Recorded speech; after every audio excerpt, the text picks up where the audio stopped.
Okay, looks like we're live. Oh my goodness, I feel so nervous about making this stream. I actually was going back and forth in my head, like, man, don't do it, But I feel like I have to because this is something that might change everything, my business model and everything. I mean, I would. Okay, so the reason why I'm making this stream is because I have an opportunity to, and it's just it right now. Hey, what's up, David?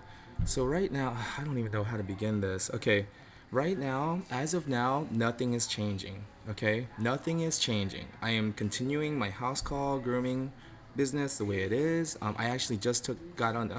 I actually just got a new client today, referral from one of my favorite clients, and I just sent her dates for the next 3 days. So we have October, December, and January already scheduled now. So I'm carrying on as business as normal, like nothing's going to change. But I wanted to be honest with everyone and just as transparent as possible, just in case I do make a decision to take this opportunity that's been presented to me. I don't want it to I don't want it to feel like I'm just throwing it on to, it's just coming out of nowhere and just throwing it on everybody. What's up, Nicole? Oh my goodness, Nicole, I am so nervous about this. Okay, so let me just explain what's going on. Recently, this all just happened recently. Recently, where's that? Okay. Recently, I was contacted by the corporate recruiter for Petco, and and the thing is, I may even be I mean, the deal might even be taken off the table just by me streaming about this. Okay, by talking about this live on my YouTube channel. And I mean, this might be a deal breaker. So, but who cares? If it is a deal breaker, it's fine. You know, so, breathe. Thank you, Lee. Okay, so here's what's going on. I got contacted recently by a corporate recruiter for Petco. There's a position for the grooming salon lead. So I'd be the lead groomer at the salon, the grooming salon here at Petco near my house. So it would only be like a 15, 20-minute commute versus like an hour and a half in traffic in the morning. So that's one, there's one pro. I've been weighing the pros and cons, and I've already spoken about this with my ex-wife and my children because this is gonna be, they're the ones who are most important to me, right? And this is gonna be affecting them too. So I've already spoken to them, and they're supportive and they understand. And here's the thing: if I take the position, and the reason why, at first I just ignored it. I ignored the email, because I wasn't gonna take the position. I was like, no, I'm not doing that. I already have a business that it took a long time to, it took a long time to get my business. Where does it say here? Okay, current resolution. Okay, it's fine. But anyways, it took a long time for me to build my business up to where it is now, and so I was like, I'm good, I'm fine. I don't want to, I don't want to work at Petco, corporate big box store. It just kind of felt like the opposite of what I'm trying to do. I'm trying to promote, proper dog. Not that it's not proper there. I'm just saying, like, I that one-on-one, relationship, taking your time and things like that. But here's why I was interested is because my main role, if I take the position, would be to mentor the groomers there. Mentor the pet stylists that are already there, the newer groomers, especially new trainees. I would be more like coaching and training and mentoring and being the leader of the team there, and that's my main role. They're saying, of course I gotta groom some dogs, but that's not my main responsibility. Grooming. It would be more coaching, mentoring, leading, inspiring, motivating, and I was like, wow, that's so my thing.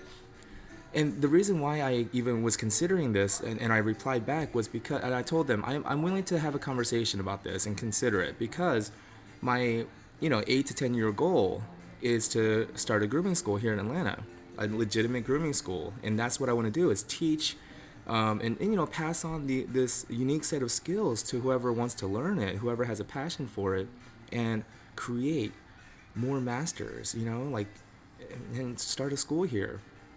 So I was like, this. this may work out. This might be the exact experience that I need.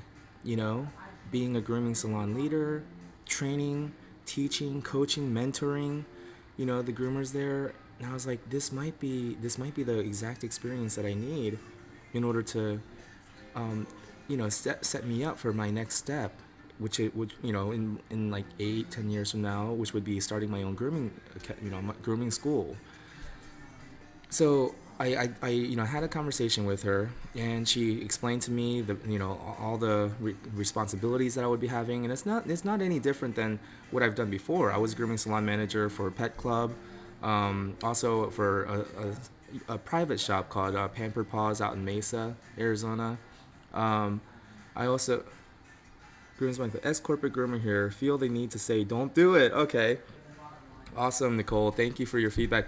And the thing is, I actually reached out to a friend of mine on Facebook. She is actually a grooming salon leader in a different state at a Petco. And I asked her, how do you give me your honest opinion? I was like, tell me honestly, how do you like being a grooming salon leader? And she said she loves it. She was saying, being corporate, they do have policies in place, but she was saying that most of the policies are easy to follow, and she was saying that a lot of them are with it's all because they want to keep the pets safe. Most of the policies are because they want to keep the groomers and the pets safe. And she was saying, she understands that, then they're easy to follow. And she was saying that she loves being the grooming salon leader, mentoring and encouraging the other groomers and providing that good atmosphere, that good working environment, and building up the business, so all of this stuff. And I was like, wow, okay. And she had nothing negative to say, really. And then another groomer reached out to me last night, actually. She actually asked me for feedback on like a critique on one of her grooms. And so I gave her my honest feedback. And I was like, now can I ask you for your honest feedback? How do you enjoy working for Petco? Because she's not a grooming salon leader. She's just a groomer there at Petco. And she was saying that she actually loves it. But she was saying that she wishes that they taught more hand scissoring and hand stripping and those kind of techniques, because she was saying that she didn't even know about blenders or thinners till like months ago. Oh, hold on. Sorry about that. Let me turn my... Okay. So, oh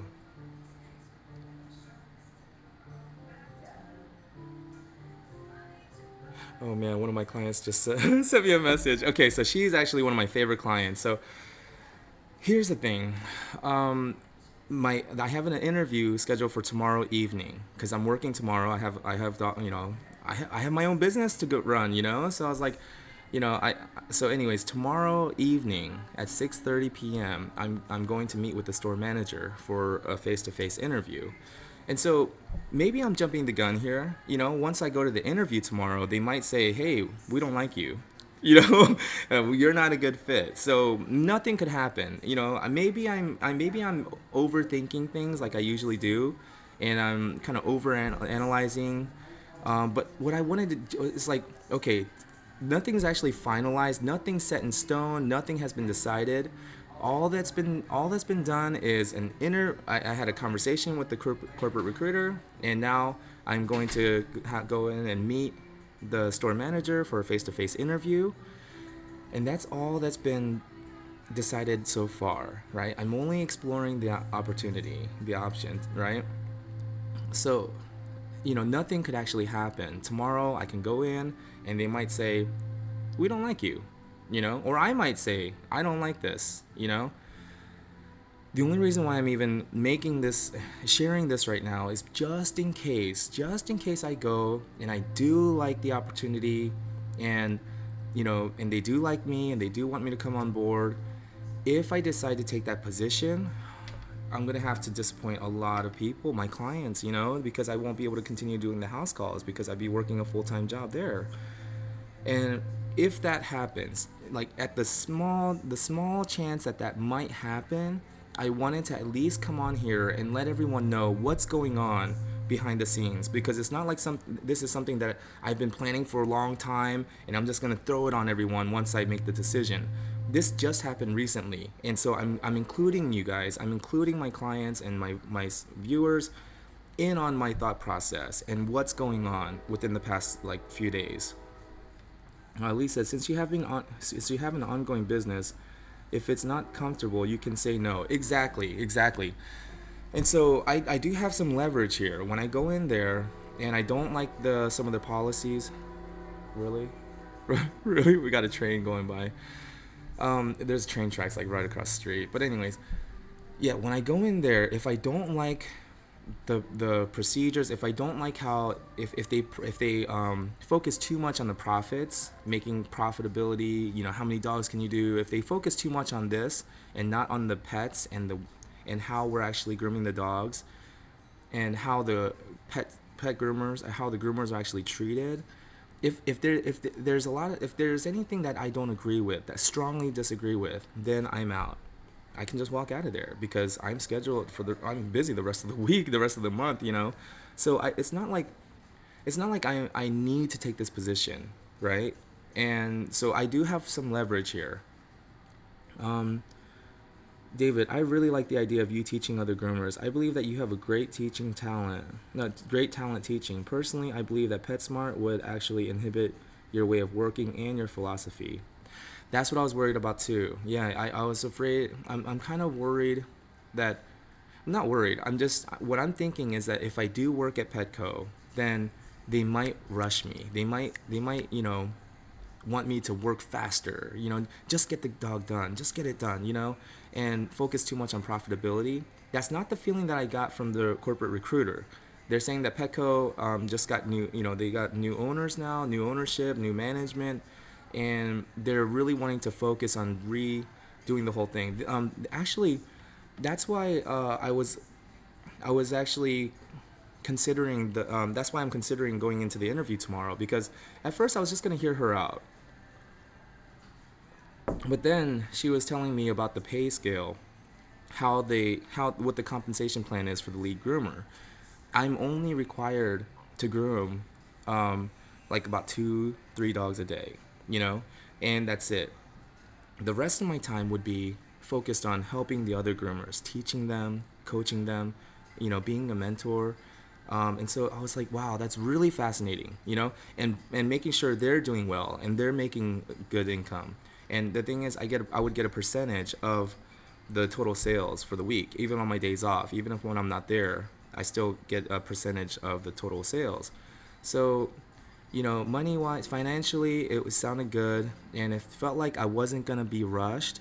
But I want to make sure that I'm not the one required to rush the groomers either. But I don't think I will have to, especially if I have all that extra time to help them. Then we don't need to rush, because with the extra pair of hands, with me helping them, they could get the dogs done faster. They could do more dogs in a day, make more money. David says, I think if you want to teach, you could teach now. I know countless of groomers that would uproot their life to come work for you personally. We support you no matter what you decide. Oh, thank you, David. I really appreciate that.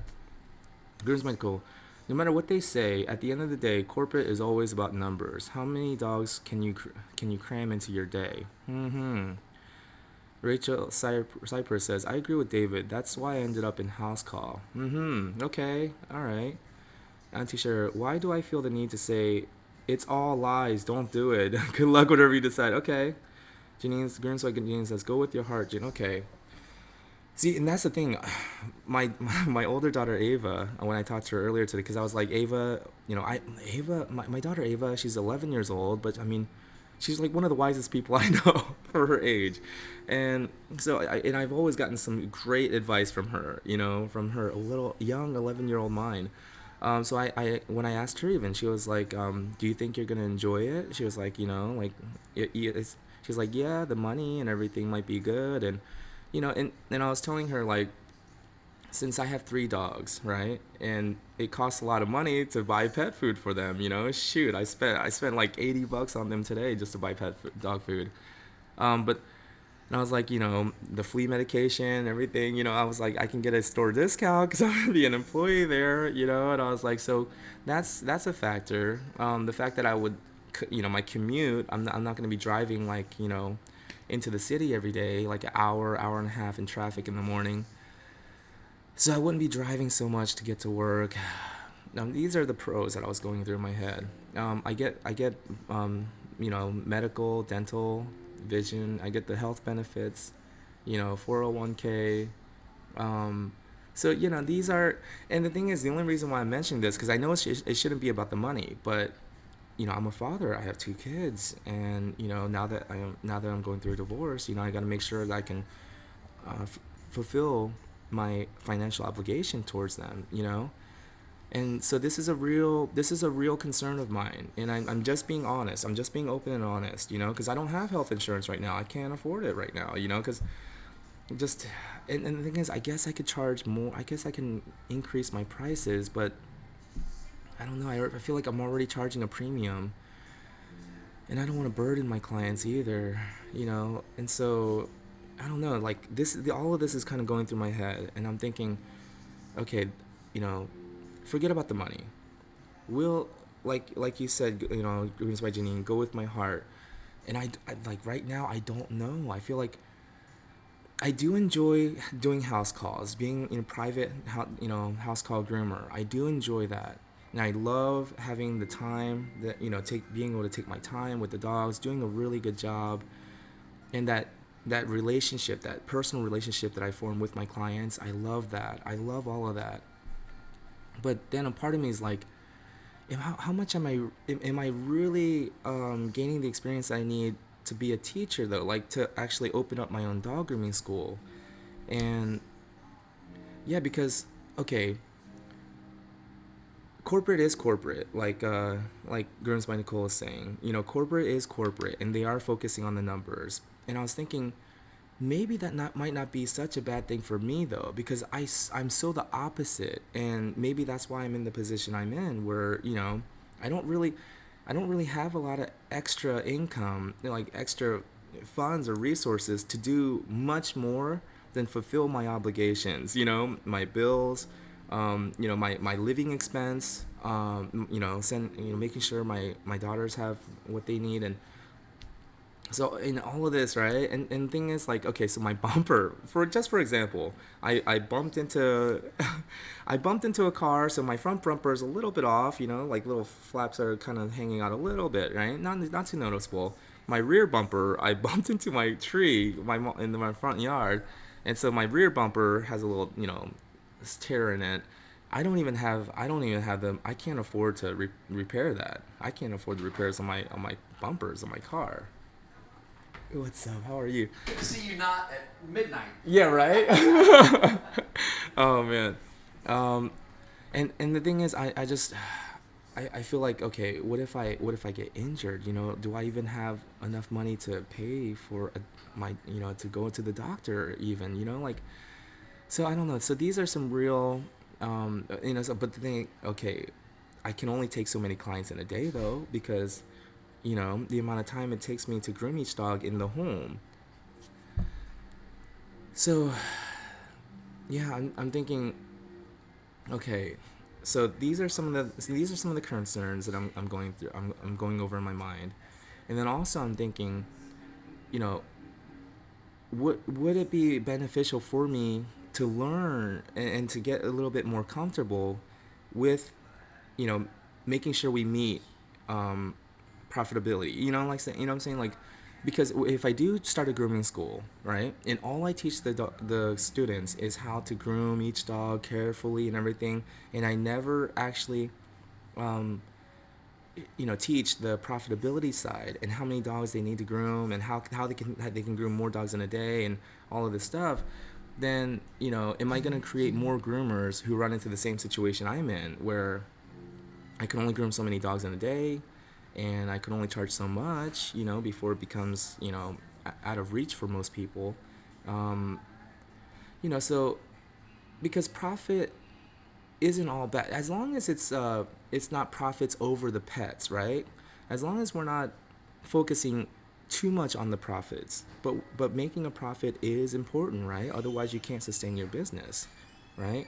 I'm all for capitalism, and I understand the need to earn a profit in order to maintain, sustain, and also expand and grow your business, and be able to afford a lifestyle that you enjoy, that you're comfortable with. So I understand the necessity of making a profit, and that's why I'm thinking maybe that's not such a bad thing either. To be the one focusing on increasing revenue, making sure the grooming department is making a healthy profit, and all of this would be good experience, I think, for when I do open up my own grooming school. Then another thing I was thinking is, if I do have a team that I'm leading, and I am training, hiring and training new employees and new staff, teaching groomers, new tricks, and because I've worked so many different environments. I worked at a vet. I worked at several different private grooming salons with other groomers. I've managed grooming salons. I've worked at a corporate environment before, which was Pet Club, under Melissa Diener, and I managed a location there. And and I was, we were focusing on making sure that grooming department was profitable and things like that, and marketing. So I've had all these different experiences and working in different grooming environments where if a situation does come up, I usually have a solution for it. I usually know how to get through any kind of situation because I've worked in all these different settings, and I've, gained valuable knowledge and tips and tricks from all the different groomers that I worked with. And so here's, man, let me catch up on some of these. Keenan Bolton. Okay. Keenan Bolton says, I left corporate. It was awful. I get the same emails from Petco, from LinkedIn every day. More to come below. They are going to love you, but your clients love you more. You are too original and unique to be in corporate. Keep being you and do what you do. Rachel Cypress says, your talents will be wasted at Petco. The benefits will eat most of your check. Keenan Bolton says, agree with Rachel. They will hold you back. You are years beyond them already. Okay. Laynell says, grooms by Nicole, you're absolutely right. They only care about numbers. I'm an ex-corporate groomer, and that's how it is. They are not given the time to grow and expand their skill. Profit is king. Oh, wow, okay. Rachel Cypress, you will have no time for your family. Oh, really? Okay. Lee Raleigh says, Rachel has a point. At my last job, $1,000 went out for my quote-unquote benefits. Make sure you ask about this. Okay. Here's my Nicole. Not to mention, this sounds mean to say, but the quality of customers you get in corporate are so different than the customers in private. You're going to be doing a lot of once-a-year shave downs. Keenan Bolton says, just say no. Nice. Okay. Rachel agrees with Nicole. Keenan Bolton says, corporate is quantity over quality. At least it was when I was there. Okay. Dara Forleo. June, reach out to me. I have a solution. Okay, Dara. Dara, could you email me? It's junethegroomer@gmail.com. Or if you're on Instagram, it's at junethegroomer. You can, DM me. Slide in my DM. No, I was kidding. But yeah, so you know what? Okay, I'm glad I'm getting this kind of feedback. I'm glad because yeah, I don't know. And the thing is, a part of me is like thinking, am I Tattoo B, I have worked for the company you speak of. It was the worst time in my life. It's not worth your time and effort. Okay. Because yeah, the thing is, I asked myself earlier, if if it is about quantity over quality, right? Profits over pets, then that's complete. I disagree with that completely, right? And my philosophy, my business model is all around the comfort and the quality of care for the pets, right? And also that transparency, which is why I'm doing this right now. Transparency is number one, right? I want to be transparent with everything that I'm doing. So I didn't want to do all this behind the scenes and have the interview tomorrow, and then if I do decide to take that position, then announce it to everybody and be like, hey, just drop the ball on everyone, out of nowhere, and let all my clients know I can't go to your homes anymore. I'm gonna be, salon, grooming salon lead here. I think that would really disappoint everybody and make people feel like I just threw this on them, out of nowhere. Um, Priscilla says, oh, Tattooed B, I have worked for the company you speak of. It was the word. Okay, I already said. I'm late. What do you want to do? Okay, so I'm not doing anything yet. All I'm doing right now is being transparent and being open and honest about my thought process and what's been going on recently, the past few days, okay? I got contacted, by a corporate recruiter and asking if I would want to be lead, grooming salon lead. I ignored it for a long time actually. I ignored it because I actually got the message I think like a month or two ago. I ignored it, and then I read it again, and it read the position responsibilities, and they're saying that my main responsibility would be to mentor, help train, and lead the team. And I was like, and then a thought came to my mind. I was thinking, right now I'm working alone, which is great, which is fine, but I do enjoy working with others, and I do really the thought of leading a team and being the one that kind of motivates and inspires everyone every day. That's my thing, right? I mean, and mentoring. I mean, I'm already doing that with a lot of groomers that contact me. So I was thinking this might be the perfect experience for me to gain for the next 5, 8 years until I'm ready to open up my own grooming school. This might be the perfect experience for me to actually be a trainer, mentor, leader, at that grooming location. So that's what's going on.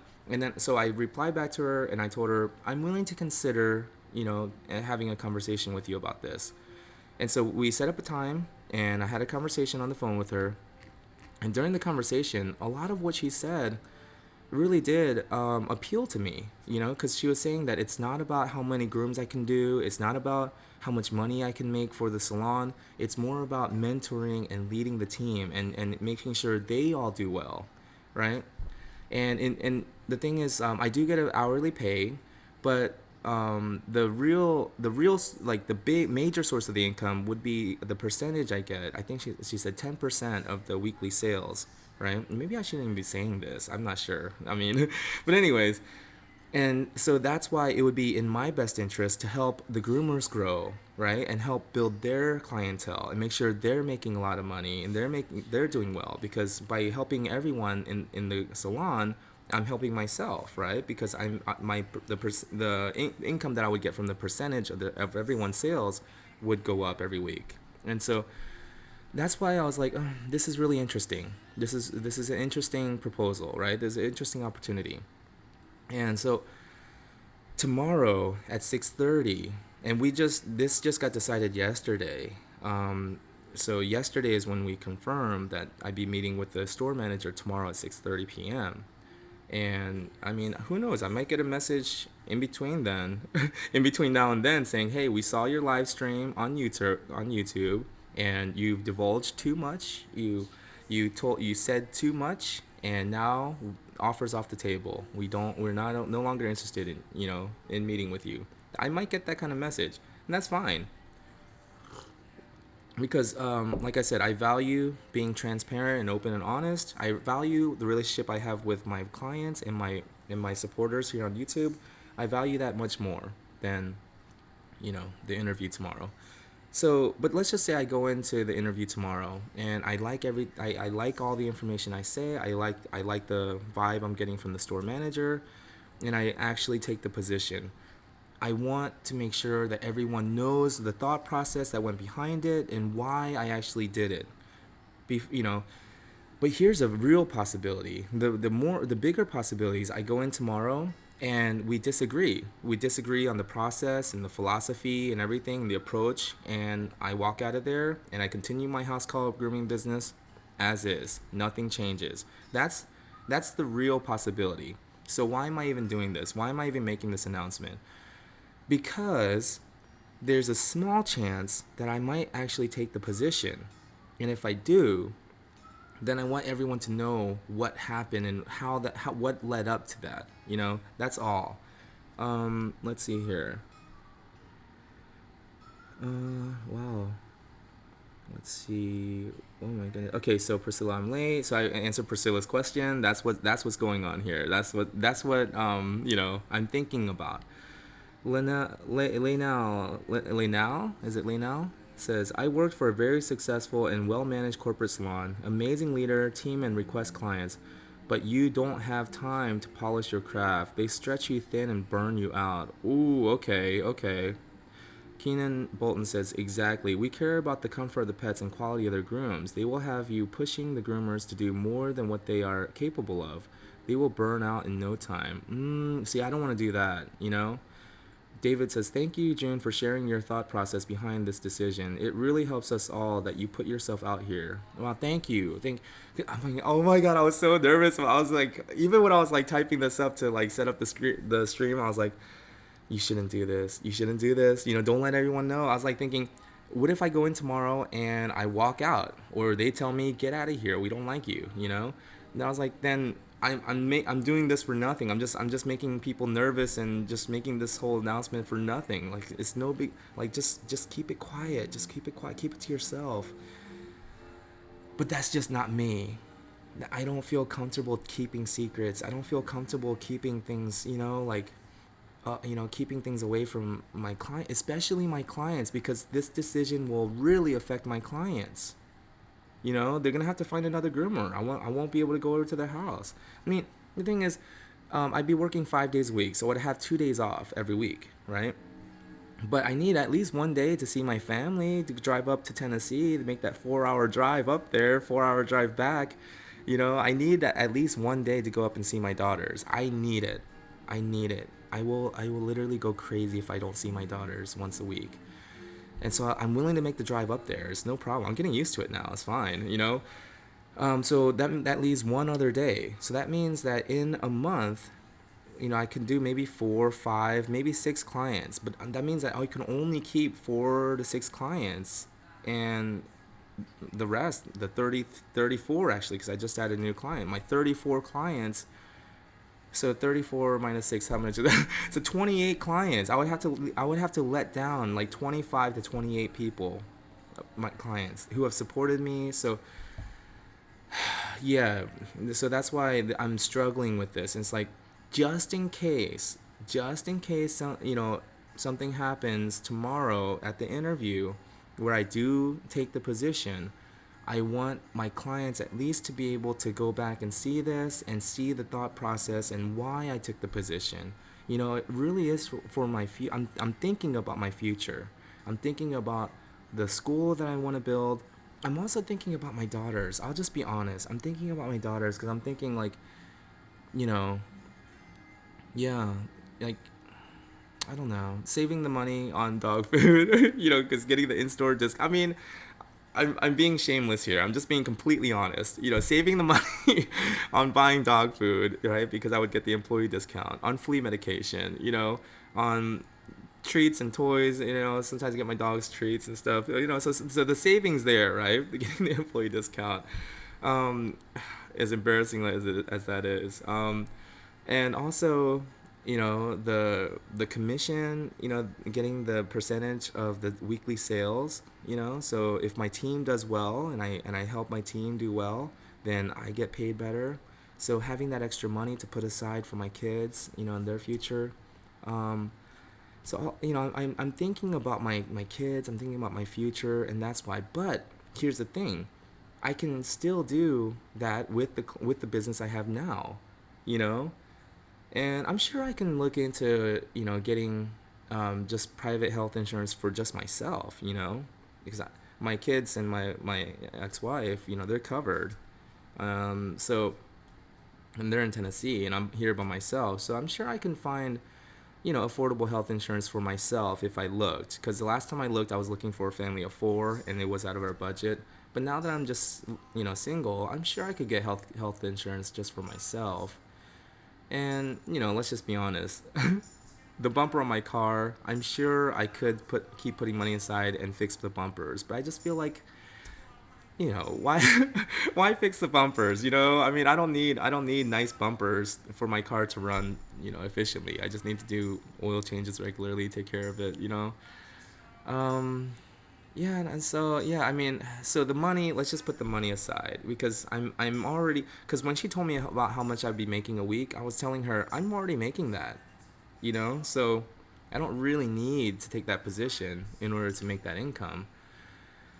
So what would it be? It would have to be that it's getting me closer to my future goal, which is to start a legitimate, reputable dog grooming school here in Atlanta where people can come and I can teach them the skill.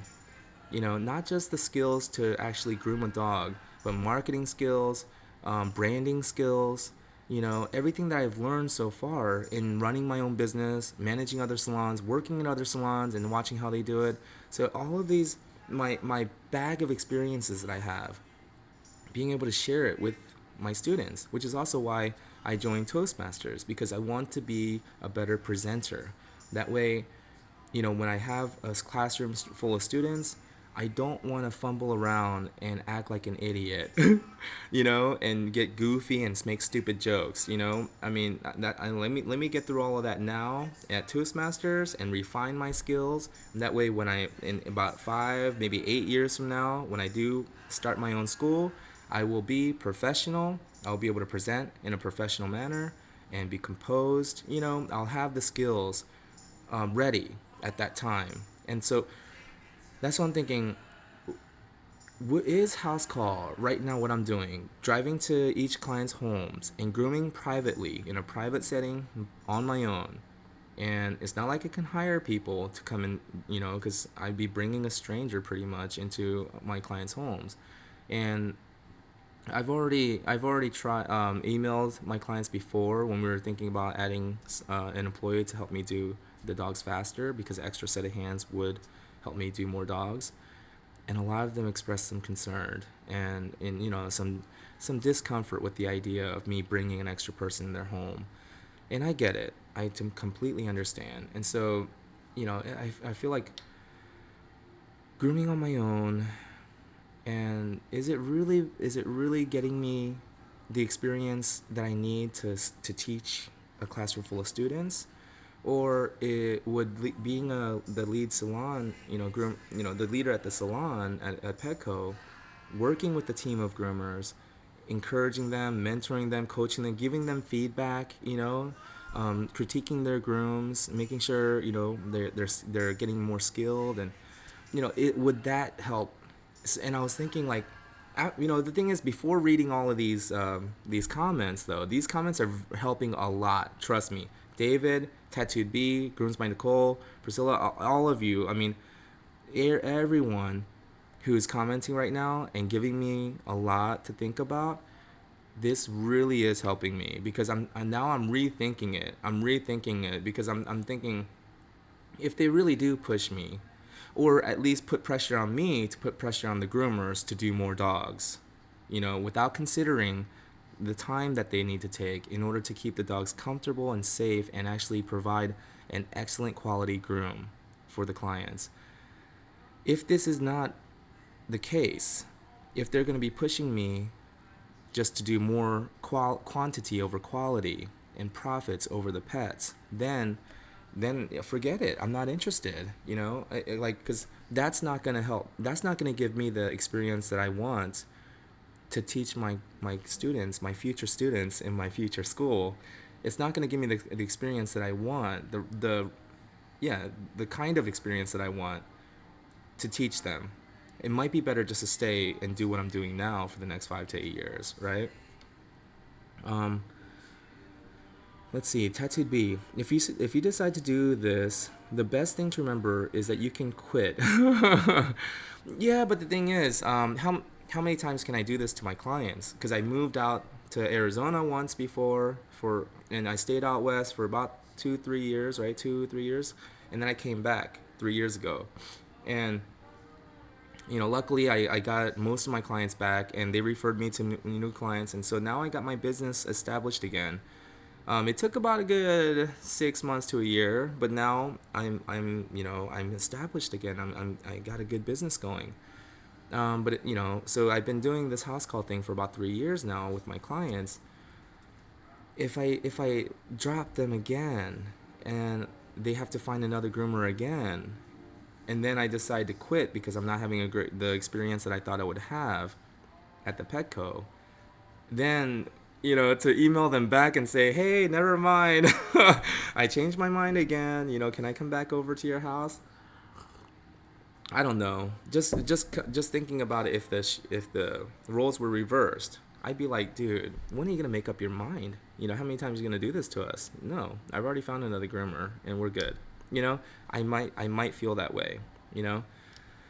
So, yeah, that's why I'm putting a lot of thought into this. That's why I'm really, really kind of. This is not something I'm just thinking of lightly. This is something I'm putting a lot of serious thought into, because if I do take this position, I pretty much have to kiss my house call business goodbye that it took me so long to build up. And I worked really hard for this. Worked really hard to create the business that I have. And so to just let it go and start this new thing, it really has to align. It has to align with my future goal. It has to get me closer to where I want to be in the future. It's not about, it can't just be about the money, right? Because let's face it, the paycheck is not what brings true job satisfaction, right? The fulfillment, feeling fulfilled with the work that you do, the job that you go to. It's not the paycheck. Usually it's the people that you work for or work with. It's the people that you work with. It's the feeling that your work matters and your work is valued, right? That's what really brings job satisfaction and fulfillment. And that's what I have right now. And it's like, I'm not sure. The only reason why I'm even considering this is because if I do take this position, I would be working with the group that I'm leading, mentoring, teaching, encouraging, and well, that's the idea that I got. That's the impression I got from the conversations that I had so far. I mean, we'll see. When I meet the store manager tomorrow, I may just thank her for her time and walk out. Now reading all of these comments, that's most likely what might happen. Is I'll sit down and I might say thank you so much for your time. I don't think this is a good fit, and I might walk out. Grooms by Nicole. My shop is across the street from Petco. The first month they were open, I got so many new customers after they went there once. No, after they went there once, that I should have sent them a gift basket. Nice. But that's the thing. I'm thinking like, maybe I'm arrogant. Maybe I have too much confidence in myself. But I'm thinking like, if I do go there, maybe I can turn that around. Maybe I can change the experience, at least for that one location, that salon. Maybe I can get people talking differently about it. And like, what if I could really change the public perception of Petco and what the experience is like taking your dog to get groomed at Petco? What if I could? What if I could change that? At least with the team that I have there, right? What if I can really make a difference? I'm not sure. Maybe I'm overconfident. Priscilla says, I think if you get everything she said in writing, and you want the experience the most, do it. I personally believe you should start your own business instead, but that's just me. Okay. And I already have my own business right now. Emma Pierce, it's not as good as they make it sound. LOL. I'm sure, and that's the thing. I've already gone through experienced that before, where before you take the position, yeah, it's like, oh, it sounds wonderful, but then once you actually, the experience of it is much different than the promise made, right? The actual experience is completely different than what you were told up front. So yeah, it's like, what? This isn't what the brochure said. So yeah, that's why I'm approaching this very cautiously. I'm being very cautious about this and trying to be very thoughtful about this. Um, let's see. They also go through groomers like crazy. Yeah, I've heard that before. There's a high turnover there. Um, let's see here. Dara Forleo, email sent. Thank you, Dara. I'll take a look at it. CD, my concern is the pencil pushers in places like that. I know you are very wise, talented, and have a huge heart. Please keep us posted. I will, CD. I will. You know what? After the interview tomorrow at 6:30, they said it's about maybe 30 minutes to an hour interview. So I'll go ahead and stream live after the interview tomorrow. How about that? And let everyone know what the final decision is, if I do have a final decision tomorrow. Grooms by Nicole. Every time I go in there are a bunch of new people.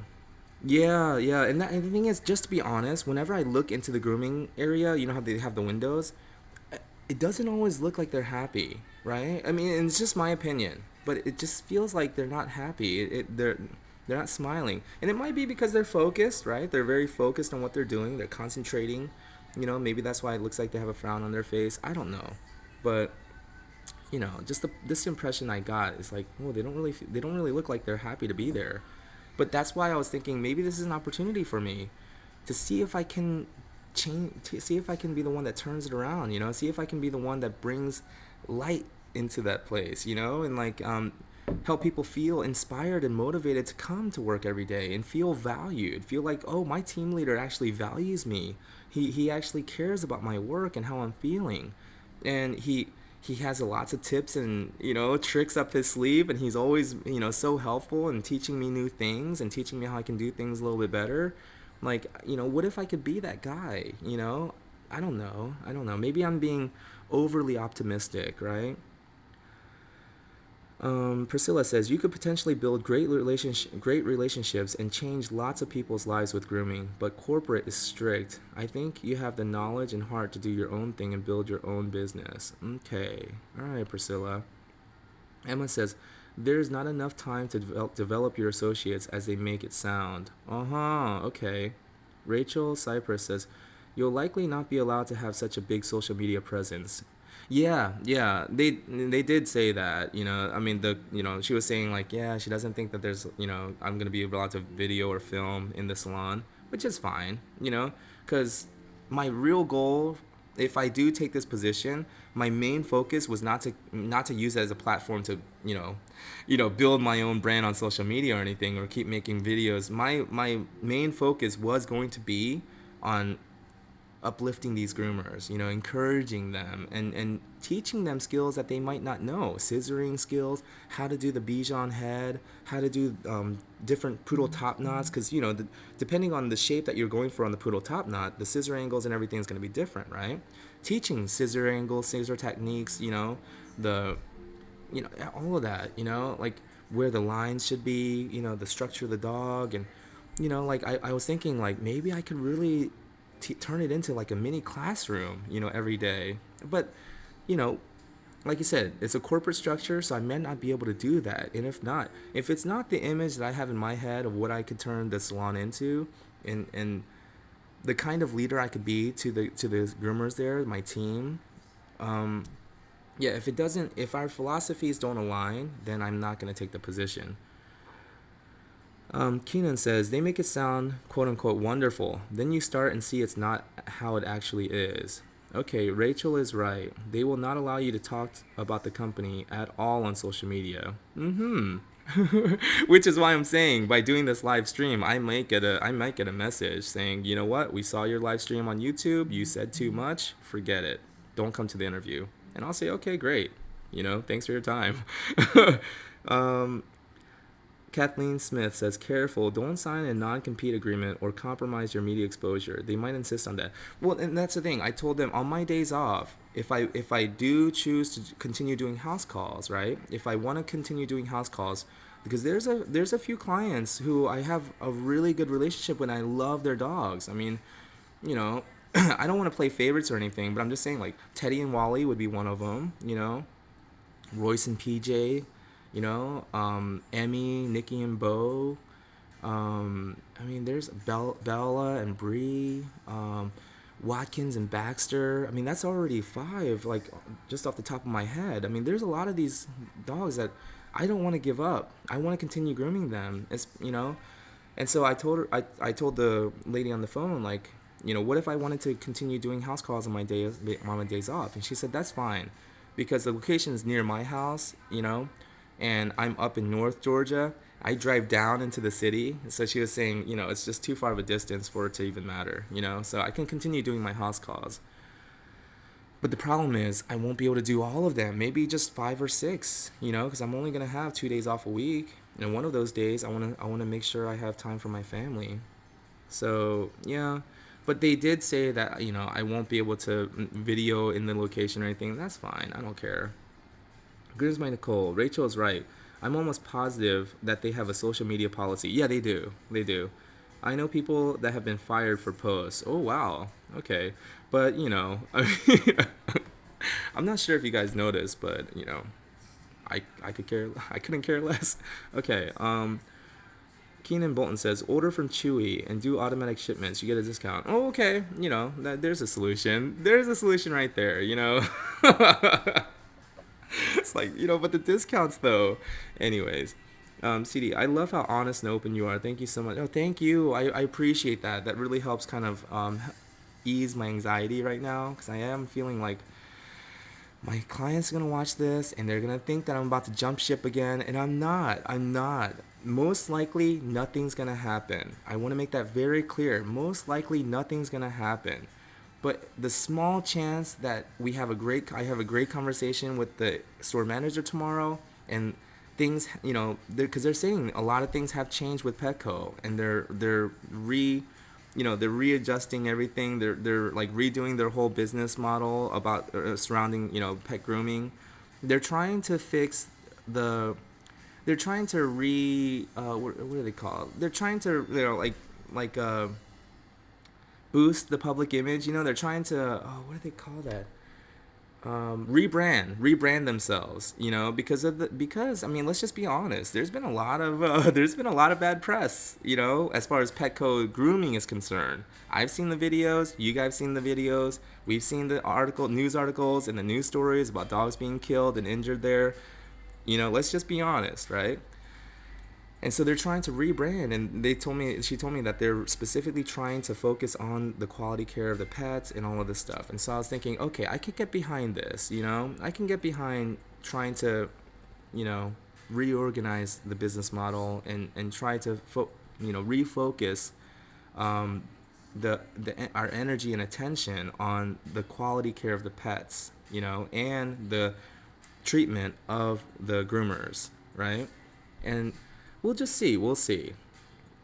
Elena says, June, you're an entrepreneur and have hard work on your business. Can you sit down with an accountant or business planner to see how you can keep your business and achieve your goals?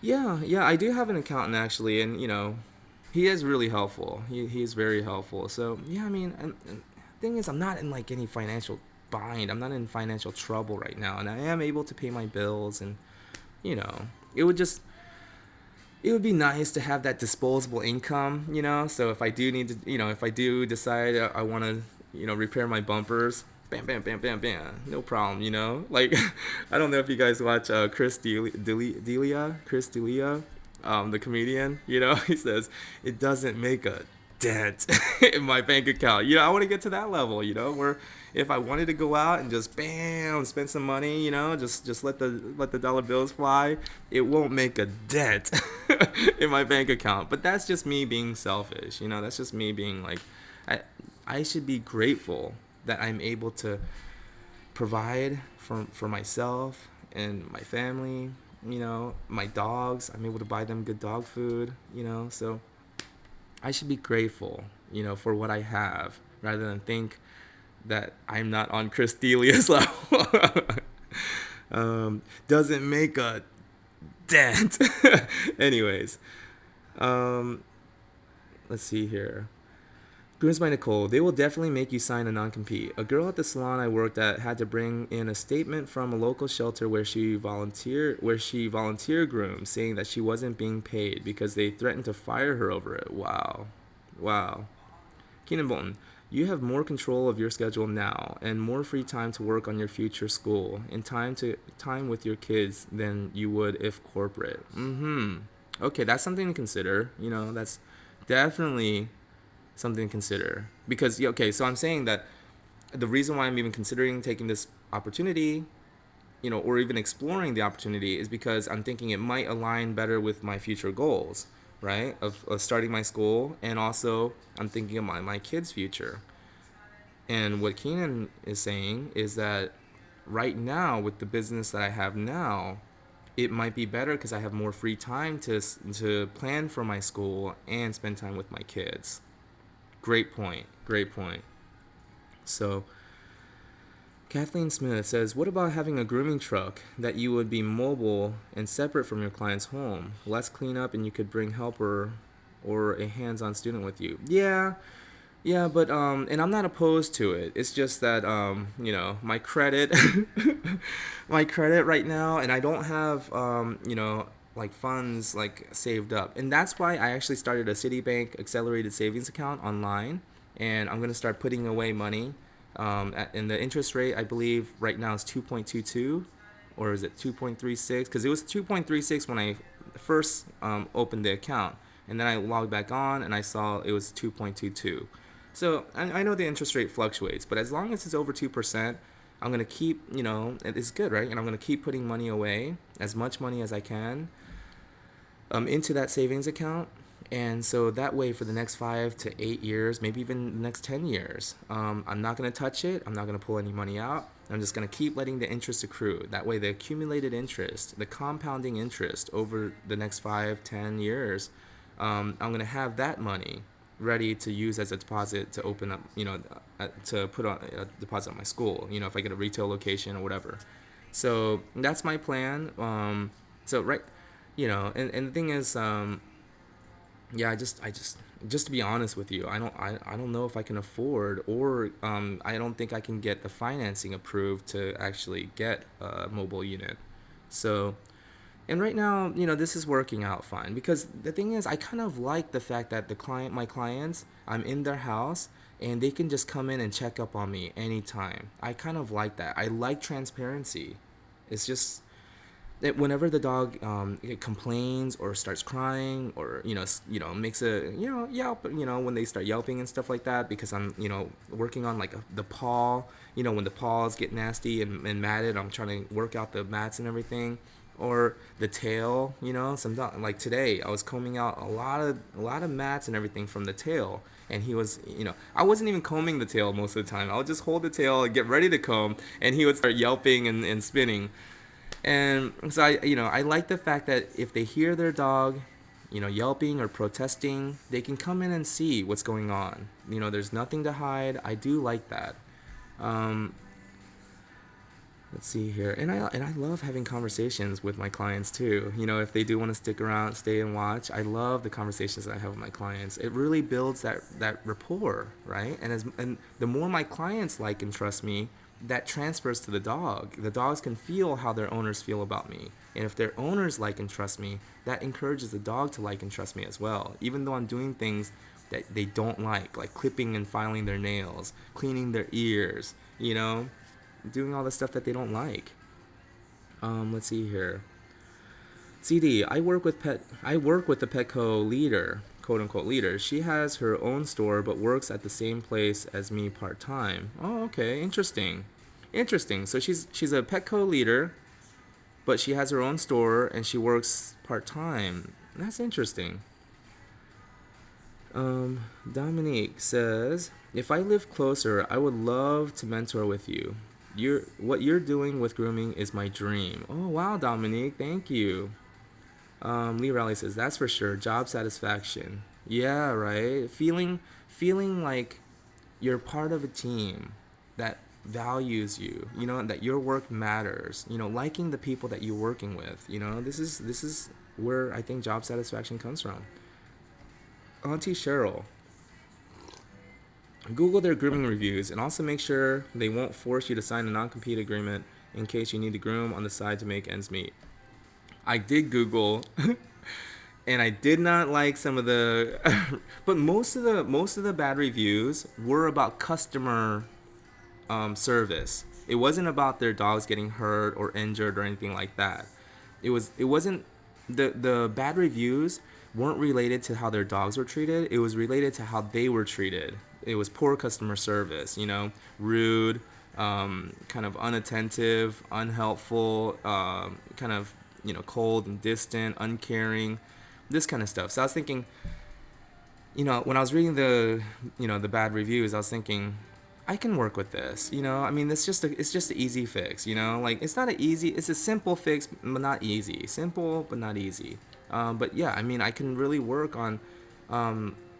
because the thing is, if I can increase employee morale and I can get the groomers to feel valued, appreciated, motivated to come every day, inspired to do a good job, then the customer service issues just automatically take care of itself. It'll vanish, because when the employees are feeling good and the employees are feeling valued and they feel taken care of, then they take care of the clients and the customers. But if the employees don't feel valued or appreciated, then that transfer that overflows over onto the customers, and the customers feel that they feel unappreciated, they feel not taken care of.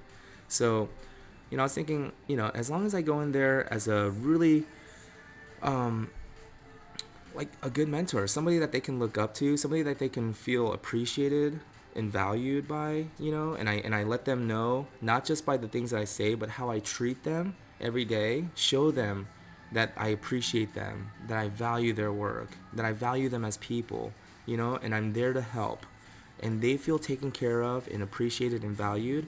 Then I feel like that will take care of the customer service issues. They're gonna treat the customers the same way, in theory. Linnell says, groomers don't just groom. They are constantly being interrupted in the course of the day and have to stop grooming to answer calls, book appointments, check dogs in and out, etc. Very stressful. Yeah, and that's the thing is, if I'm the lead groomer and my responsibility is to help the groomers and I only have to groom 2 or 3 dogs a day, then yeah, I'm going to be the one, you know, stopping to take the phone calls, to to talk to the customers that walk in and all of that, so that my team won't feel interrupted and they won't feel so rushed and so stressed out. I will take on that stress so that they don't have to. Lee Raleigh says, yes, check in. Okay, I don't know exactly what that was in reference to because I talked about it so much. Keenan Bolton, mentor local groomers privately. You are more than qualified. You will not be able to teach how you want.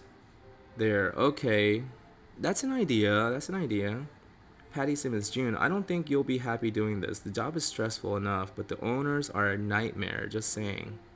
Okay, Patty, that's something definitely to consider. Emma Pierce, I work at a corporate store as a leader. I have been fighting tooth and nail for 5 years to get education to be a priority. At the end of the day, meeting sales goals is our priority. Ooh, see, I really don't agree with that. So thank you for telling me that, Emma.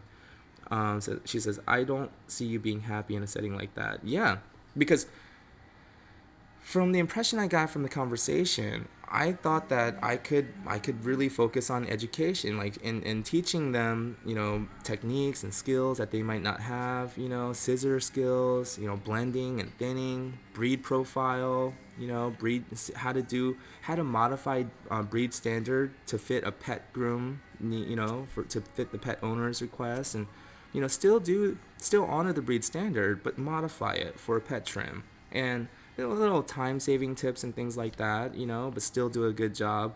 So I was thinking I would be kind of like an educator, kind of like a teacher there, but also be a leader, make sure everyone's morale is up, make sure everyone is motivated, feeling inspired and feeling appreciated. So this is the idea that I had in my head, which is why I was considering this position. But the more and more I'm getting this feedback from people who actually have worked there, I don't know. I mean, and they are telling me that things are different. They did acknowledge that things haven't been the great. And she even told me that the pay this is a new compensation plan that they have for the groom leader for, she said the compensation plan that they had before, they realized that they were just encouraging power groomers, glorified power groomers that just get as many dogs done as they can to make the bigger commission. So that's why they changed it up to where the groom leader doesn't have to do a lot of dogs. In fact, they do like maybe just 2 or 3. They don't do a lot, but they help and encourage and teach and mentor the pet stylist in the team. So she is saying that this is all kind of new. So that's why I'm thinking, maybe they're trying to change things, right? Maybe they're trying to change things, and I would like to be a part of a positive change in the grooming industry. But we'll have to see. We'll have to see tomorrow. Patty Simmons says, I'd be more than happy to help you with a business plan or something but I stopped using Petco for a reason. Patty says, June, please put your effort and goals into your own business. Okay, okay. Lee says, you are grateful. Yeah, I mean, I could be more grateful, right? Patty says, June, find your local small business administration office, usually in Chamber of Commerce. They can help you get loans and whatnot needed. Okay. But the thing is, I don't really want to do a mobile van, though. I like what I'm doing now. Patty says, and they do it free. Okay, but that is a good resource to have. Thank you so much. Small Business Administration Office in the Chamber of Commerce. I'll look that up. Keenan Bolton says, even if it was possible to fix one store, it does not fix the company as a whole. Okay. Emma1Fred1 says, please be your own team.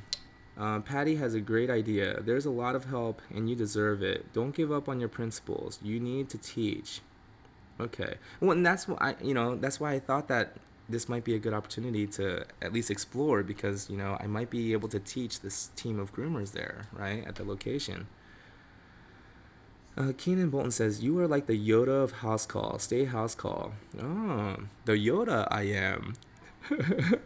Patty Simmons says, I used the SBA, Small Business Association, I believe that is, in the past, and they sent a couple of clients there myself.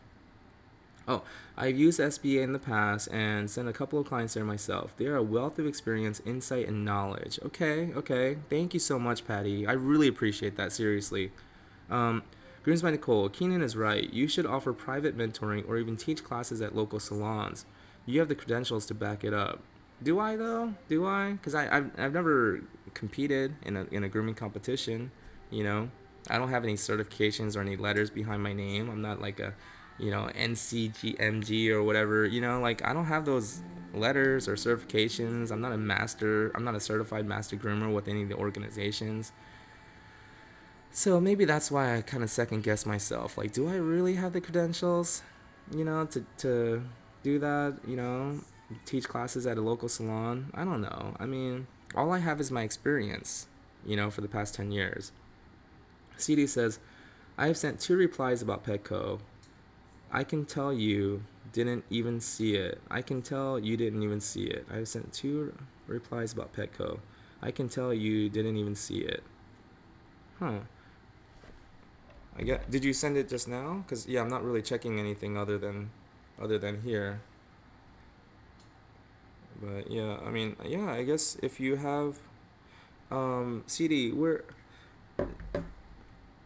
Patty says, boy, we're a bunch of Debbie Downers, aren't we? No, don't think of yourself as Debbie Downers. I need this. I wanted this. I wanted your feedback and your honest opinion. This is really helping me because, yeah, tomorrow when I go to the interview at 6:30 in the evening, yeah, I'm just going to sit down and say, these are my concerns, right? These are my real legitimate concerns that I have about this, and then if the conversation, if it doesn't convince me that things have really changed and I can actually be the kind of leader that I envision myself being at that location for that team, then yeah, I'm just going to walk out, because I thank her for her time, of course, and walk out because, I have a business that it took a long time and a lot of hard work to build up, and my clients trust me. That's something that's irreplaceable, You can't put a price on someone's trust. And that's why, even though I felt a lot of anxiety, I just felt like, oh my God, I shouldn't do this. But, because really, most likely, nothing's going to happen. And I'm going to continue doing my house call business.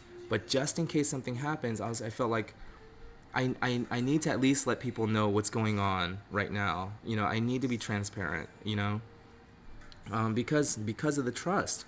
Because I don't want to lose that trust, because that trust is more important to me than any amount of money. CD says, when I type it out, it's a lighter text, but I'm taking pictures of the screen because what I'm trying to say, I feel is important.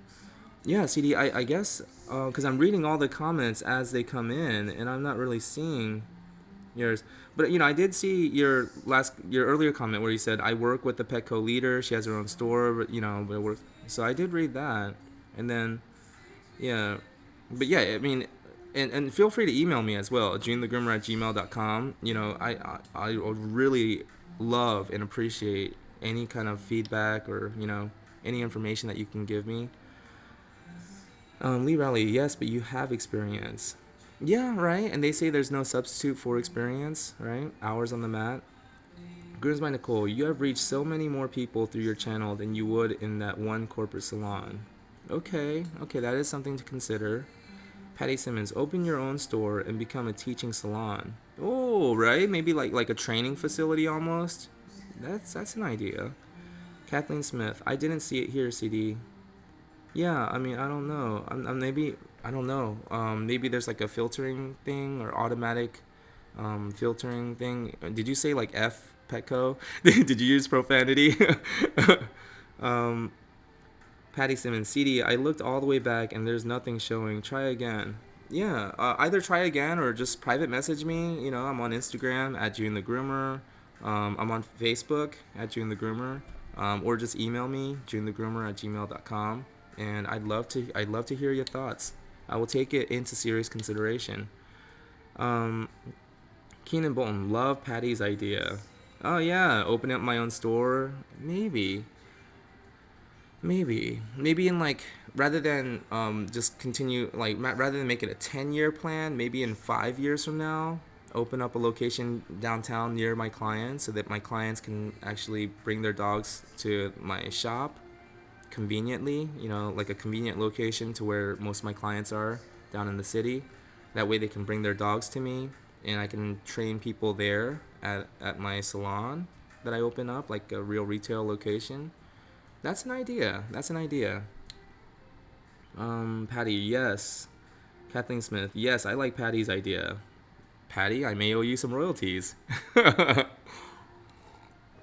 But yeah, you know what? I'm glad I did this because before I started the stream, I was like, oh, like this is a really bad idea. Don't do this, especially because nothing has been set in stone. There's nothing actually going on just yet. But I just felt like, you know what? Too many pieces have been put in play. There is something in motion here, and I am going in to have a real sit down interview with the store manager tomorrow. And the next step after that, if I do have a good conversation with her and we decide to move forward with this, the next step is I take the position and I'm now working there full time. If that happens, I don't want it to feel like it happened out of nowhere. I mean, or that I've been planning this all along behind the scenes and just keeping quiet about it, and then just dump it on my clients and just leave them hanging out of nowhere. Like I don't want that to happen. I don't want anyone to feel like that's what happened. So as soon as you know I felt like this might be something that might happen. There's a small chance that I might take that position. Even though it's a small chance, because there is a chance, that's why I was like, I gotta be honest. I gotta be transparent. I gotta come on here and at least let people know what's going on. And that way people at least know the thought process, what I'm thinking, my motivation behind it, why I even considered taking this position. I want people to understand where I'm coming from. you know um let's see. Yes, I like Kathleen says, yes, I like Patty's idea. Keenan Bolton, that sounds perfect. Kathleen Smith says, careful, LOL, talk with others like Ashley. Ashley, like Ashley's pack. Kathleen Smith says, lots of work and rules for starting a business. Yeah, exactly. I had my own business and I went out of business and I went in severe debt. It caused me a lot of problems. But because of that failure, I did learn a lot. And so my next attempt, will most likely be better than my first attempt because I've already had that experience. I have that failure in my pocket. I have that experience. So I gained a lot of knowledge. I learned, what do they say? You either win or you learn, but you never lose, right? Marie Forleo says that. You either win or you learn, but you never lose. What does that mean? That means that you either show up confident and you knock it out the park, or you fail terribly, but you learn so much from that failure that it's not really a loss. That's what she says. And I really like that. Because, I considered it an epic failure. to go in debt that much, and it was really hard to recover from. I really considered it a big failure, but instead of considering a failure, I can consider it a huge learning experience. And now, then my second attempt, if I do make a second attempt at opening up another location, then I will do it much better this time around, right? And also another thing Marie Forleo says that I really like, she says failure is an event, not a character trait. I really like that. Failure is an event, not a character trait. You may fail. Everyone fails. It's just a part of life. But it doesn't define you. It doesn't determine your character. It doesn't say anything about you. You are not a failure. That failure is just something that happened. Failure is an event, not a character trait. And that made me feel so good. Like, wow, I'm not a failure then. I just failed a lot. Lots of events. um, let's see. Keenan love the 5-year plan. Okay, yeah. Patty Simmons, a 5-year plan keeps the momentum going. 10 can seem too far away. Okay. So yeah, the 5-year plan, the midpoint to my 10-year plan would be, I guess, maybe open up another retail location, a salon, and use that kind of as a training center, right? Hire people and train new employees and train up groomers.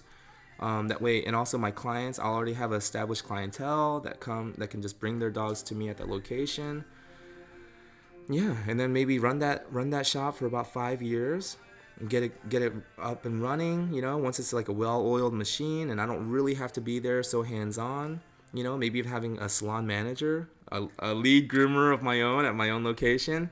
Then I can start a grooming school. At the 10-year mark, 5 years later, and you know what? Then the groomers that are graduating from my school, I mean, they can do whatever they want, of course, but if they wanted to, they could just work at my salon. I would have a location prepared and ready for them, so they'll have a guaranteed job once they come out of my school. They could just work at my grooming salon. That's a really good plan. Okay. Oh man, Petco, they better bring it tomorrow. They better make the offer nice, or yeah, I mean, I'm gonna say no. Kathleen says experience is the best teacher. I mean, I'd say so. Shoot, experience kicked my ass. Patty Simmons, make sure you are working with grooming schools. Contracts are gold. Okay, yeah. That way I can recruit, groomers that graduate from my school into other grooming salons.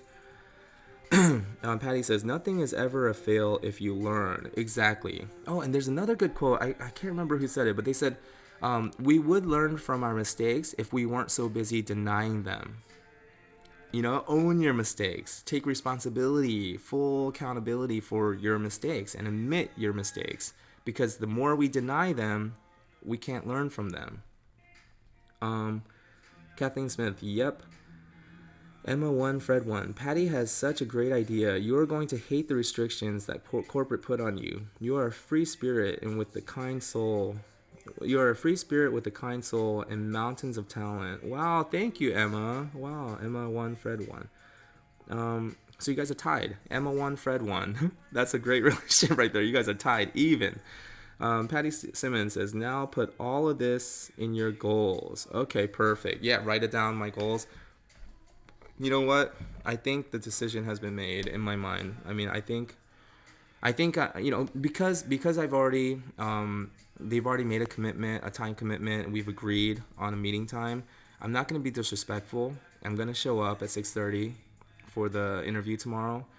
But yeah, I think most likely I'm just going to thank them for their time and consideration, and I'm just going to walk out because yeah, the more I think about it, if I am going to be pushed to push my groomers in my team to do more grooms and make more money for the company because that's all they're really concerned about. If I'm not able to take time out of my day and really teach them and share my experiences and my knowledge, and if I'm not able to be the kind of mentor that I really want to be the kind of leader that inspires and motivates, if I'm not able to do that, then it's not really going to be helpful to my future. especially my future goal, which is to start my own school here one day. So yeah, I think maybe the best option would be to just keep doing what I'm doing, and then make that 5-year goal and plan, keep putting money aside in my savings account that I just opened up, and just save up, and keep, you know, doing the best I can for my clients, keep my business going and growing, and then in 5 years from now, start a retail location again, use that as my training center, get the experience I need, and then, to open up my shop, my own school, and be a grooming instructor, right? And then open up a school. And who knows? By 10 years from now, when I am ready to open up my own school, grooming will probably be a regulated industry, like, requiring a vocational license, just like plumbers, lawyers, nail technicians, beauticians, human hairstylists, just like all the other professions. Grooming will probably be a licensed vocation by that time. And that means that, yeah, when I start my grooming school, the students that graduate, just like a beauty school, human beauty school, when they graduate, they take the test and they get their licensed beauticians, right? So it's similar like that. When I open up my grooming school 10 years from now, there will probably be regulations and licenses in place by then. Then yeah, I can set up my school where it aligns with all the regulations and license requirements, and teach my students what they need to know to pass the test. Boom, and then when they graduate, they're licensed professionals. And then I'll have a grooming shop that I started 5 years prior to that, and where they can have a place to groom. They have a place of employment right after they graduate, or they have relationships with other grooming shops around here. That way, I can put them in different grooming shops that need them, that might be a good fit for their personality. Boom, perfect. um, Patty Simmons, start a referral program through your clients. Give them a certain percent off for each new client, etc. This builds customer loyalty too. Yeah, but just my personal preference. I don't like to give discounts. Because it's like, yeah, either free or full price, but no discounts. That's just, either I do it, either I give it away for free, because a free groom still has that value, but by discounting myself, yeah, I don't give, because really right now I can't really take a lot of new clients either. I mean, where would I put them in my schedule? I'm booked out for the rest of the year, really. I have a few spots where I can add one or two more clients, but that's the thing. I mean, and today the new client I got today, she actually told me that she just gave my information to her friend that lives in that neighborhood. So so it's like, I really have to be selective now about new clients, because I don't have anywhere to put them, in the following months, because I got to reschedule them, and some of my months are packed. Other months, there's a few holes because everyone's on a different rotation. Some are on 6 week rotation, some are on 5, some are on 3 weeks, every 3 weeks. So that's why some months are jam packed, and then other months, there'll be a few spaces, and so that's why I'm able to, add a few clients every couple of months. But then when it comes to, if they want every 4 weeks, that becomes a problem, because yeah, the 4 weeks from now, the week's packed. So that's why I'm not big on giving discounts, especially for new clients or referrals, because I don't really need new clients. I could use them, obviously. We could always use more new clients, but I don't need them. And it took a long time to get here. It took a lot of hard work to get to this point.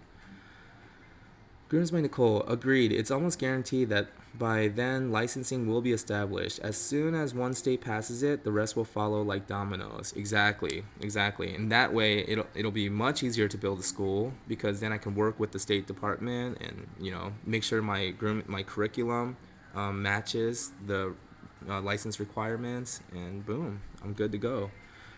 Kathleen Smith, it should be. Not just anyone has the patience and dedication for taking care of our babies. Yeah, that's true.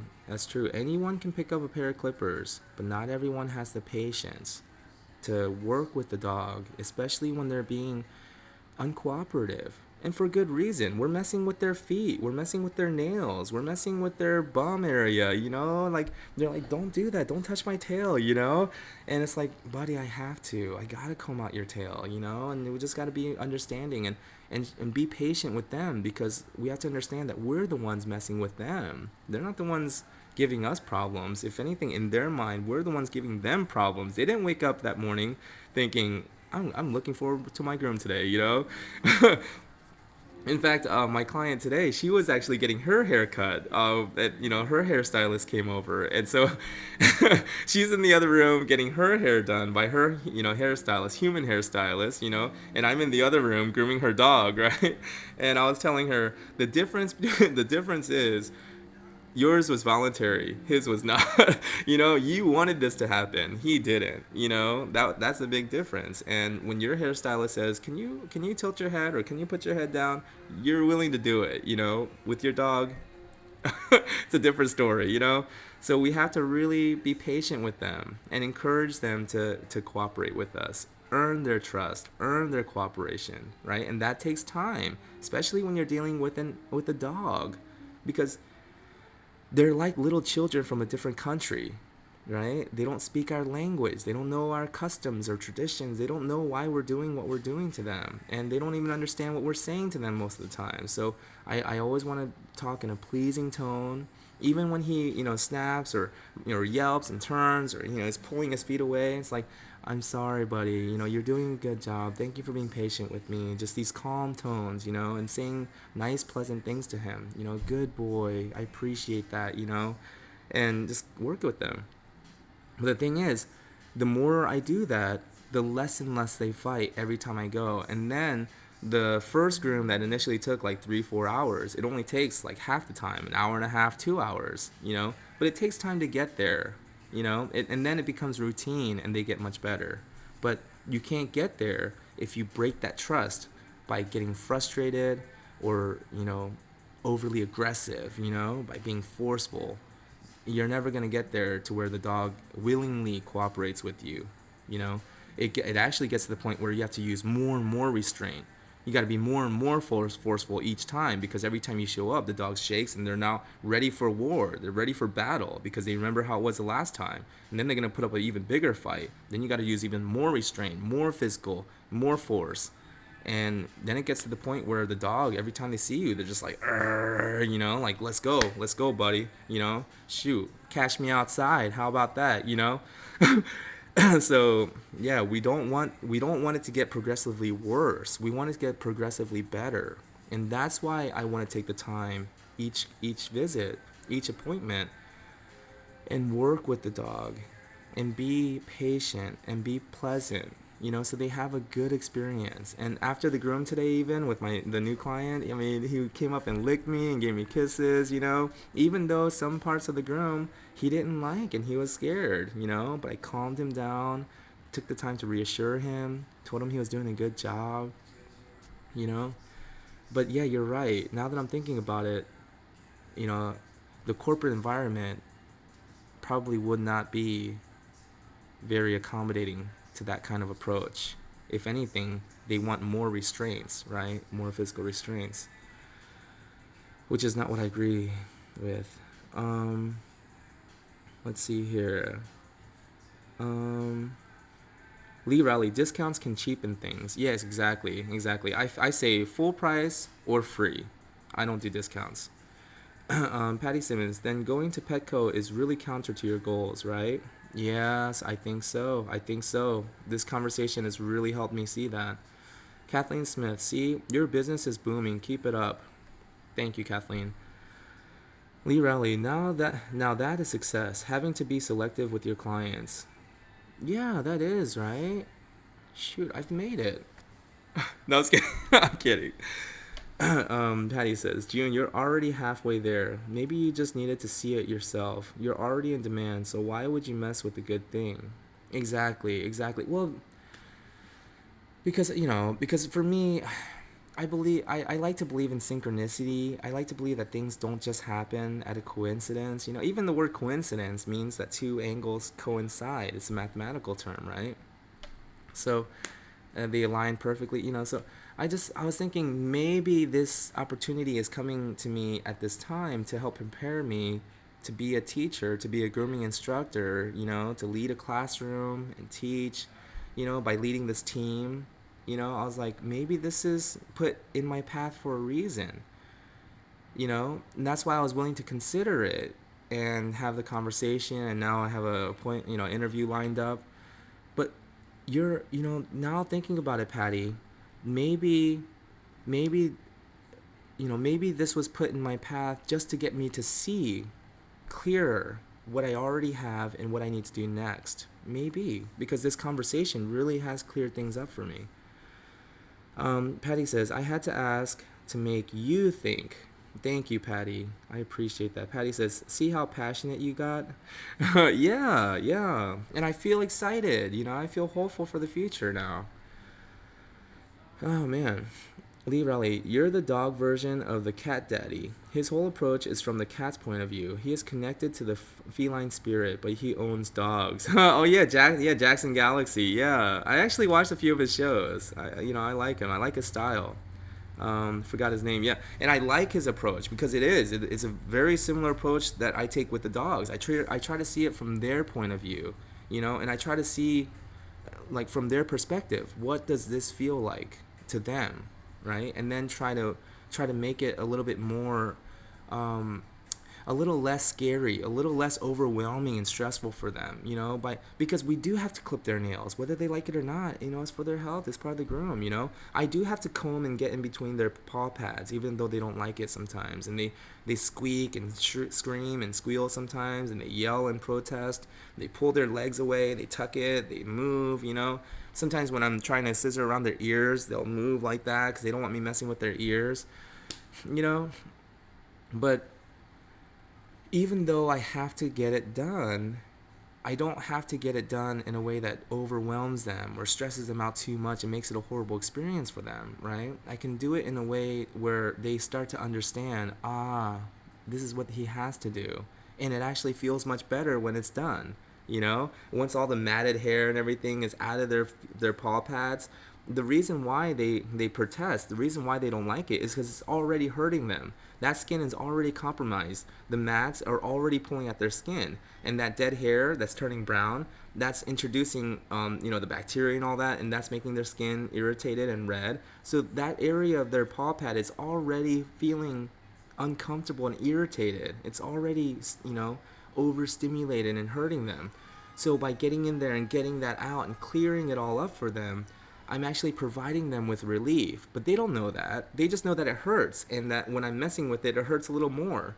But I have to get them to understand it only hurts for the moment, But once I get it clear for you and I get it cleaned up, and the bath and the shampoo, I get work that in there, and then the skin is smooth and clean, and now it has a better environment to heal itself, And after a while, after, like a few more visits, like it takes about several months, maybe a year even, they start to understand. Even Harley, shoot, Harley the aggressive Yorkie, now he loves being groomed. He gets on the table, he loves it when I brush through his coat and comb him out, and he gives me kisses now. That aggressive Yorkie, who'd have thought? I mean, some people still can't believe it. They think that I got another they think I got another Yorkie, and saying that that's Harley. No, that's Harley. That's Harley from 5-6 years ago. Okay. Kathleen says, doesn't hurt to weigh options. Yeah, and also this really has made it a little bit more clearer about what I need to do, or what what the best course of action would be from going forward. Auntie Cheryl, is this conversation and everything really has given me more clarity. Auntie Cheryl, June, you have already made it.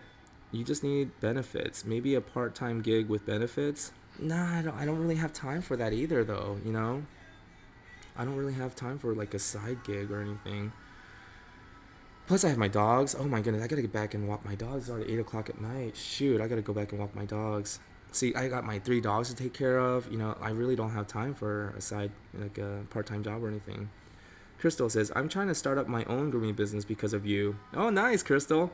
My husband asks why I don't go to a more professional place because it's guaranteed money, but that's not my thing. Yeah, and just to be honest with you, Crystal, I was thinking, yeah, I mean that is one of the benefits, right? My mom was even telling me, like she's kind of encouraging it. I told her about this opportunity. She was like, "Yeah, take it. You got 401k, you got health benefits, a steady, guaranteed paycheck, And I was just telling my like thinking like, man, that's not really what it's all about though, right? Um, let's see here. Emma one Fred one. Sometimes it helps to uh, write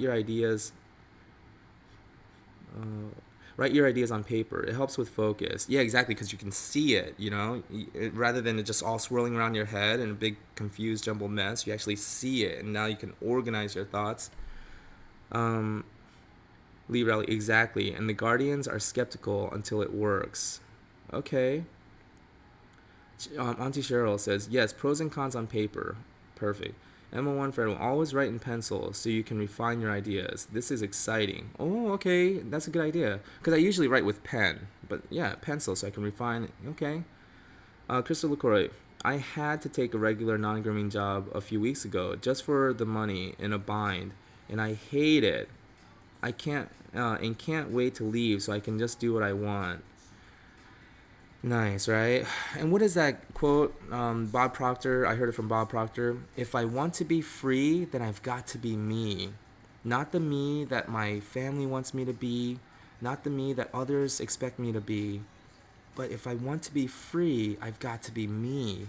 So I need to get to know who me really is, right? And I've really been putting a lot of thought into that, especially when I walk my dogs in the forest, in the trails and nature and all the trees around me.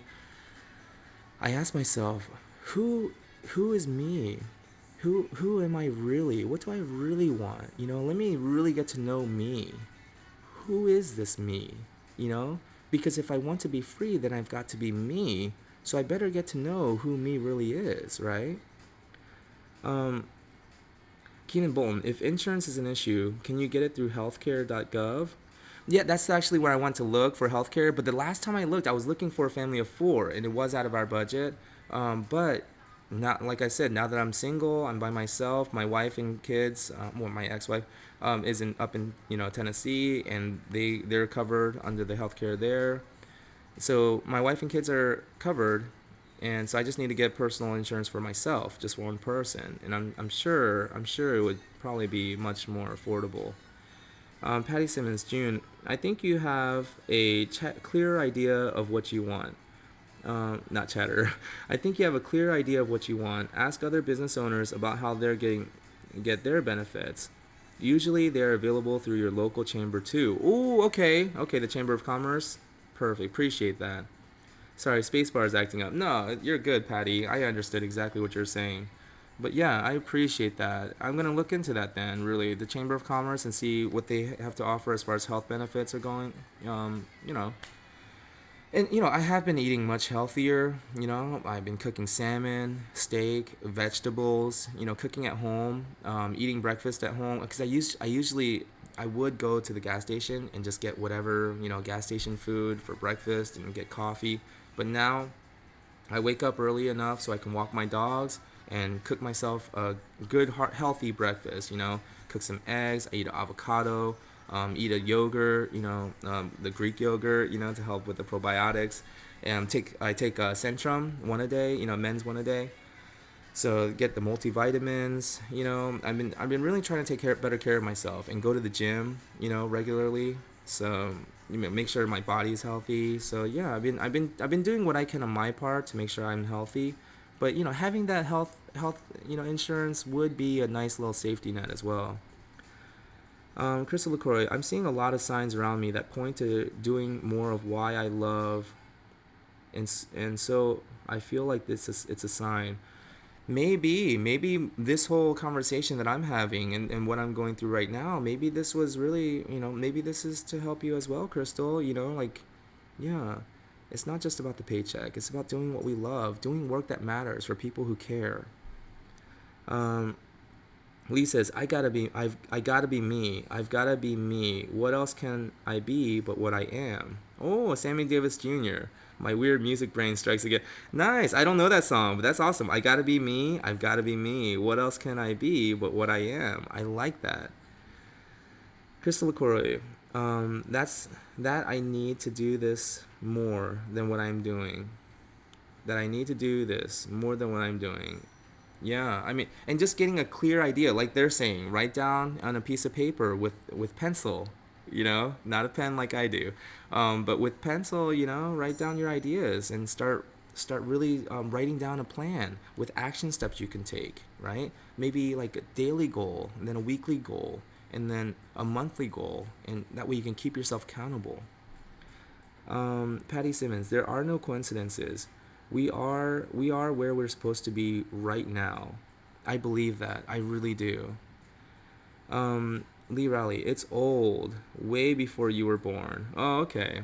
That's probably why I don't know it. But anyways, because on the music scene, I like to consider myself. And that was good. Anyways, let me finish my cup of tea here, and I'm gonna get going. I gotta walk my dogs. I gotta cook myself some dinner and get ready for tomorrow. I got a client. I got another Bijan to groom tomorrow, and then I'm going to make sure I get my dogs out and give them a break in the middle of the day, and then go and do the appointment tomorrow at the Petco. Uh, which really just kind of seems like more just ceremonial now at this point. I'm really just going probably just so I don't be disrespectful, because I did get them to make a commitment for their time, and they are setting aside this time to meet me. We made a plan to meet. I don't want to be disrespectful, and so but more it just seems more ceremonial at this point. I'm just going to go and hear her out and let her know, if it's not this, then I'm not willing to leave this.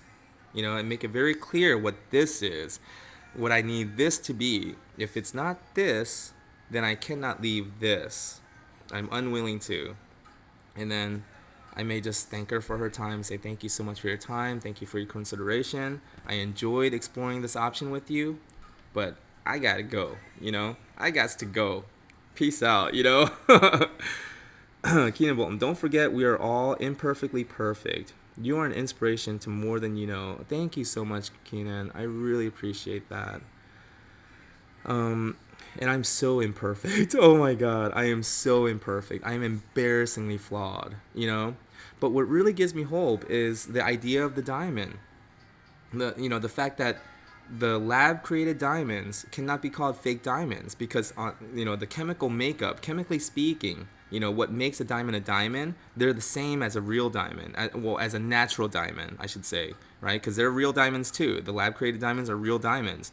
But the naturally created diamonds and the synthetic diamonds, the only way you can tell the difference is under a microscope. The naturally created diamonds have blemishes, flaws, and imperfections.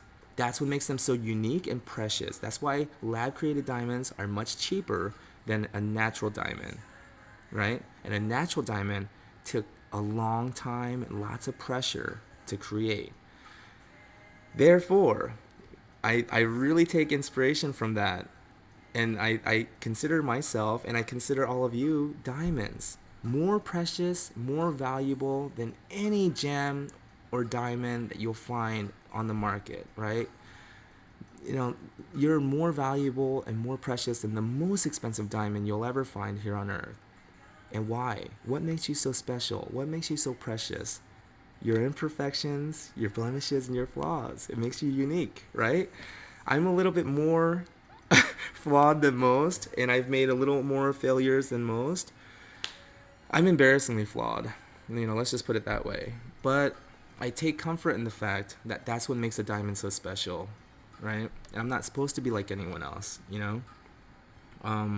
Unless we were created in a petri dish somewhere, unless we were created in a lab, we're not supposed to be perfect. It would actually cheapen us, right? It would actually devalue us to be perfect. Let's see here. Crystal LaCroix, thanks, June. It's always nice to hear your words of wisdom. Very inspiring. Thanks to everyone else for their comments as well. Yes, thank you, everybody. Thank you, Crystal. Patty Simmons, be well and be blessed, June. Thank you. You too, Patty. Crystal, follow your heart. You know what you want. Find a way to do it. I agree wholeheartedly with Patty. Crystal says, thanks, Patty. Awesome. Emma 1, Fred 1. All artists are flawed. That's what makes them awesome. Exactly. Exactly. You know, that's what makes art so beautiful. That's what makes the forest so beautiful. The fact that it's not so neat and organized, right? It's just a clutter of trees growing into each other. Some trees are falling, all the dead leaves around, but that's what makes it so beautiful to witness, right? Lee Raleigh, and they started as coal. Exactly, exactly. Started as a lump of coal. Not unlike what I am, right? I'm even wearing black. Keenan says, Emma, so true, yes. Patty, failure is nothing more than learning what not to do again. Exactly, exactly. So, you know what? If any of my clients are watching this, I mean, shoot, how long has it's almost been 2 hour mark here. If any of my clients are watching this, I just want you to know that it's been decided. I'm most likely not going to take the position. I'm going to at least give them a chance and meet with them tomorrow and explore the opportunity with them, But I'm pretty sure they're not going to be able to give me the kind of experience that I need and want in order to help prepare me for my future goals. And yeah, yeah, I think I'm going to make it very clear to them this is what I need and want out of this experience. And most likely, you're not going to be able to provide it for me. So I cannot leave what I have right now. I'm not willing to give this up in order to take this, And it's one or the other. I can't do both.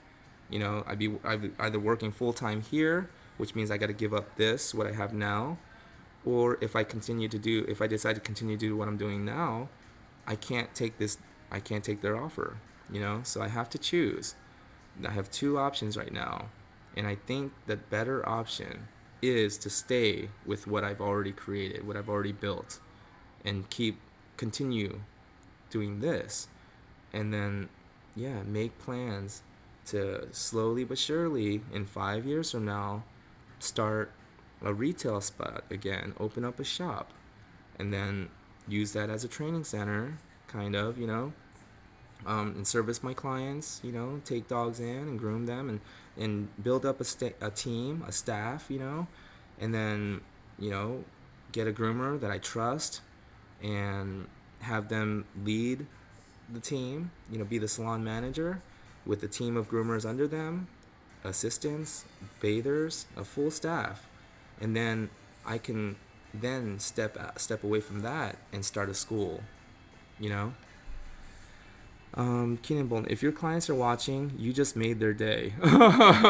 Awesome. Yeah, if they're watching. I mean, but yeah, hopefully they don't just look at the title and think, oh no, June's gonna, jump ship again. I'm not. And I wasn't going to. It was just, I thought that there might be a small chance that I might take the offer, because I'll just be honest, the health benefits, the 401k, the discounts, for the food and, for the, flea medication, everything, all of this, it was a big and also the reduced commute, I'm not driving so far into the city, making an hour, sometimes hour and a half drive in the morning, I would cut that down to like 20 minutes, 15, 20 minutes, So a lot of these things were, a factor, and I was just thinking, man, I mean, I don't want to be hard-headed, and I was actually thinking maybe it's my ego preventing me from considering taking a position at Petco. Maybe it's me thinking I'm too good for Petco, and I didn't want that. I didn't want that either. I don't want to be like thinking that my ego has now gotten so big and I'm so arrogant that I feel like Petco is below me and I don't even want to consider. I don't want that. I don't ever want to become arrogant.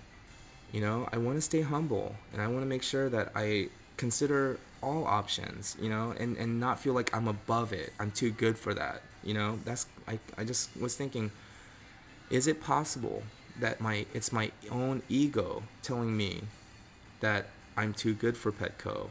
You know, I was like, no, maybe I should be humble and at least consider, at least hear them out, you know? All right, so that's where I'm at. And thank you guys so much. Thank you, Keenan. Thank you, Patty. Thank you, Emma and Fred and Crystal. Thank you, everyone, so much. This has really helped and gave me a lot of clarity. And yeah, I'm probably not going to do. I'm probably not going to take that opportunity, that offer. I'm probably not going to take their offer. Most likely, I'm not. Thanks, guys. I gotta get going.